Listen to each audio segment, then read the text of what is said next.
Good afternoon. My name is Zsófia Vincze, and I would like to present you my PhD topic, which is the evaluation and comparison of different complete denture processing technologies. I'm a dentist from the Department of General Dental Preclinical Practice. My supervisor is Kristina Merton, and my scientific methodology supervisor is Kata Kelemen. My vision is to resocialize edentulous patients into the community by providing them a durable and well-functioning complete denture. I have two ongoing projects. The first one is investigating the mechanical properties of denture-based resins, which will be a systematic review and network meta-analysis. Edentulism is very high, especially in older generations, which leads to functional limitations and can cause social isolation. According to the United Nations, by the end of 2050, there will be twice or even 3 times more aged persons than nowadays. That is why we have to be prepared and be able to provide them a good solution. One of the most common treatment options is the complete dentures, which is conventionally made by the dental technician, but it can take longer time. Using the newer CAD/CAM technology, we can reduce the cost and number of processing steps needed. When a patient uses a denture, it repeatedly undergoes flexing during mastication, and it can cause a fracture or a crack. And if the surface of the denture is rough, more candida and bacteria can connect to the surface, and it can lead to oral infections. That is why our aim is to investigate the mechanical properties of different types of denture-based manufacturing techniques. Our clinical question: is there a difference in mechanical properties of CAD/CAM produced complete dentures and conventional complete dentures?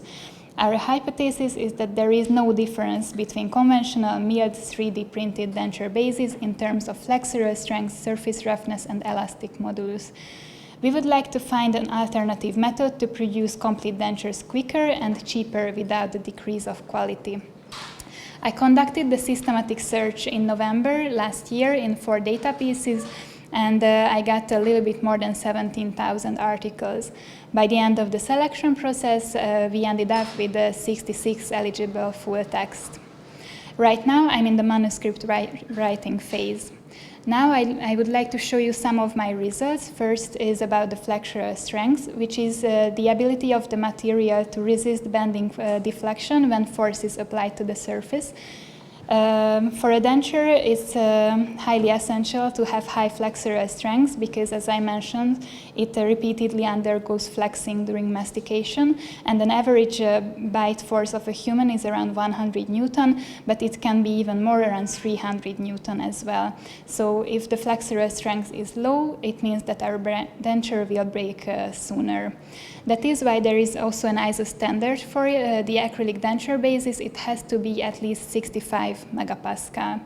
We can measure it by using the 3-point bending test when the specimen is laying on 2 support pins and the force comes from the top, and first it will bend the specimen, and after a certain point our specimen will break. Here you can see my plots. First is the network plot. Here the orange circles represent the different manufacturing techniques. The size of the circles shows the number of specimens. The line between the circles represent the direct comparisons, and the number on the lines shows the number of articles where these direct comparisons were made. In this outcome, we can include 37 in vitro studies. On the right, you can see the P-score ranking, where the values range from 0 to 1. If the number is closer to 1, the higher the likelihood that that method is in the top rank. If it's lower, then it's more likely that it's in the bottom rank. And on the bottom of my slide, you can see the heat plot. The heat plot contains point estimates of relative effectiveness for all possible pairs of fabrication methods, along with the 95% of confidence intervals obtained with random effect model. Here the effect was mean difference in megapascal. So in the second row, you can see that between the milled and compression molded group, there is 14.76 megapascal differences, which is clinically relevant and also statistically significant.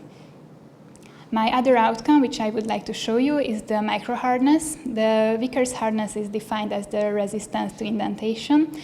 A denture can be damaged in several ways. For example, if we are using a brush too hard, it can create scratches on the surface and it can increase the plaque retention, and therefore in the long term it can reduce the denture's life. So just to put it simple, if the hardness is low, the denture life will be reduced.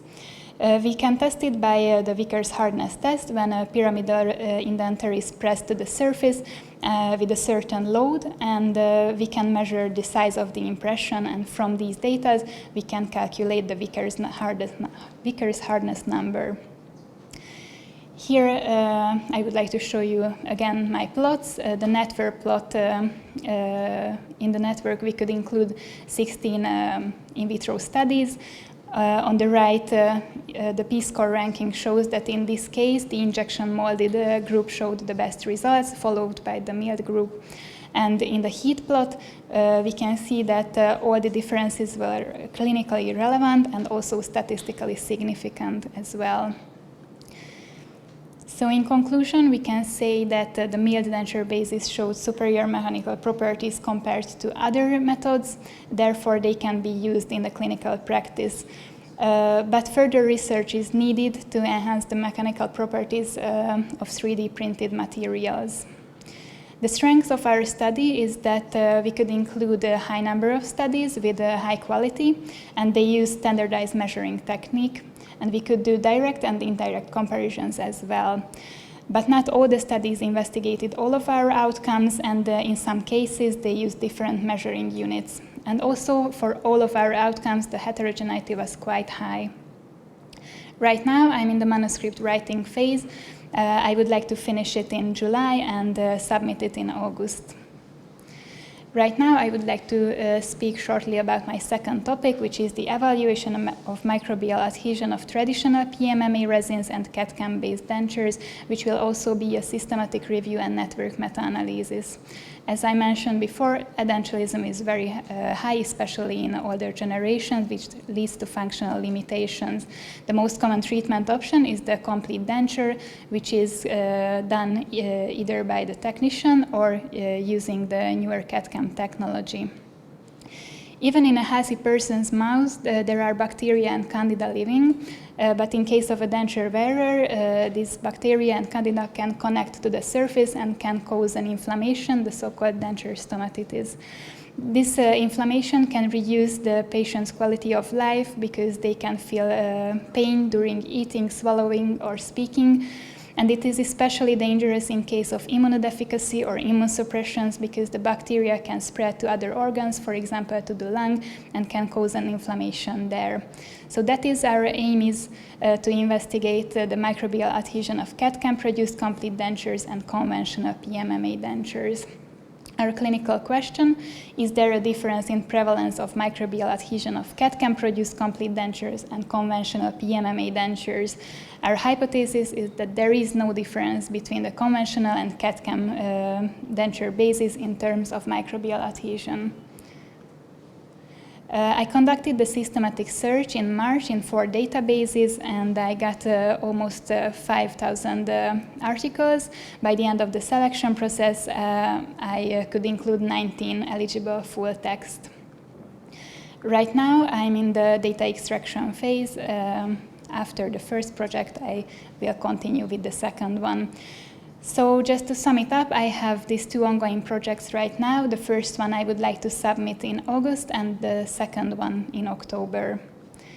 I would like to finish my presentation with the words of Edward Teller: "The science of today is the technology of tomorrow." Thank you.